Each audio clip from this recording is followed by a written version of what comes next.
그 실패한 경험, 벤처나 그 창업가들에게는 그 어떤 것보다도 훌륭한 또 생생한 교과서라고 생각을 합니다. 마음 놓고 창업하고 또 재도전하는 그런 환경을 만들어 더욱 개선해 나가도록 끊임없이 노력을 하겠습니다. 실패를 해도 마음 놓고 재도전할 수 있는 환경. 과연 현실은 어떨까요? 2004년 디지털 도어록 사업에 뛰어들었다가 실패를 경험한 송계원 사장. 새로운 제품들을 개발하며 재창업을 준비하고 있지만 앞길이 막막합니다. 지난해 초부터 중소기업진흥공단에 3차례나 재창업 자금을 신청했지만 모두 거절당했기 때문입니다. 처음에는 제품 개발이 완료되지 않아서, 두 번째는 매출 실적이 없어서 지원이 안 된다는 답을 들었던 송 사장은 올해 1월 이 조건들을 모두 갖춰 다시 도전에 나섰습니다. 이번엔 틀림없이 통과될 줄만 알았는데 돌아온 답은 또 탈락. 송 사장이 지원 대상 조건에 맞지 않는다는 게 이유였습니다. 재창업 자금 신청 대상이 신용등급 5등급 이하 저신용자로 세분화돼 얼마 전 4등급으로 신용등급이 오른 송 사장은 자격이 안 된다는 겁니다. 4급이면 신용이 좋은 겁니까? 그건 아니잖아요. 4급도 일반 지원자금 융자 대상에서 안 된다고 중진공 담당들은 이야기하거든요. 공무원들은 기준에 준수를 할 뿐이지 거기에 대상 여부에 우리 같은 입장을 생각하지 않죠.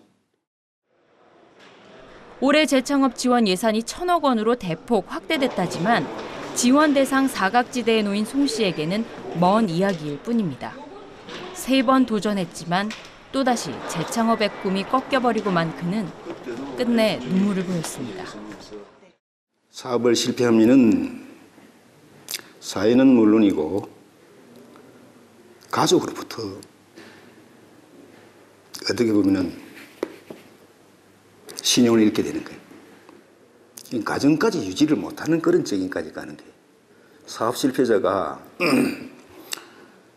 노숙자가 되는 이유가, 가정이 있으면서 노숙자가 되는 이유는 실패한 사람이 아니면 이해하기 힘들 겁니다. 제가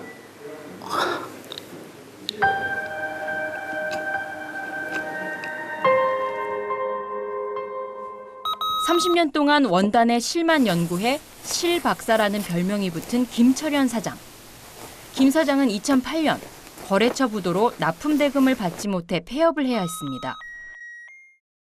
제가 비록 실패를 봤다고 누가 얘기를 하더라도 난 그게 실패가 아니다. 왜? 포기하지 않았기 때문에. 3년 후 다행히 정부로부터 1억 원의 재창업 자금을 지원받아 양말을 만드는 새 사업을 시작했습니다. 그리고 2013년 추가 지원금 5천만 원을 더 받아 신소재 개발로 특허 등록도 하고 벤처 인증까지 획득해 지난해엔 중국에 2천만 원 수출 실적까지 올렸습니다. 하지만 재기에 성공했다고 하기엔 요즘 회사 사정이 여의치 않습니다. 회사 미천이 됐던 지원 자금이 이제는 허리띠를 졸라매고 갚아야 할 빚이 됐기 때문입니다. 대단히 좋은 정책이죠. 저한테는 너무나도 감사한 그 융자였고 신용이니까요. 근데 문제가 뭐냐? 그래서 1억 5천인데 지금 이제 현재는 갚는 금액이 한 500만 원 돈이 넘죠. 500만 원이 조금씩 넘죠. 그러니까 엄청난 부담이 저한테는 오죠. 그러면 그 돈을 갚느라고 못 하시는 게 어떤 부분입니까? 뭐 거래처 결제 대금도 제대로 못 주죠. 직원 월급도 제대로 못 가져가죠. 제 월급은 아마 가져간 적이 거의 뭐 몇 개월 됐는지도 기억이 안 날 정도로 이제 어렵게 버텨나가는 거죠. 김 사장은 얼마 전 회사 운영을 위해 추가 자금 지원을 신청했다가 탈락 통보를 받았습니다. 그동안 모범생처럼 융자를 갚고 사업도 열심히 했는데 재심사에서 떨어진 겁니다.